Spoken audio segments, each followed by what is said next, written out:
មានព្រះវិ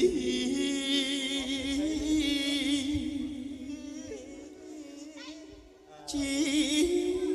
សង្ស័យ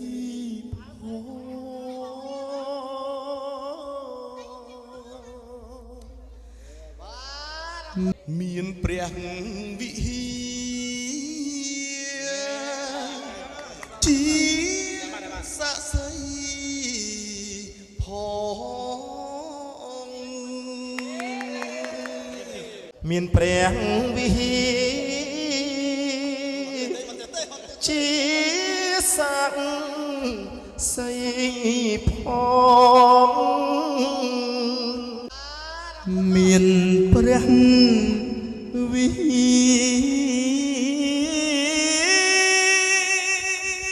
រឹតតម្រងរឹតដង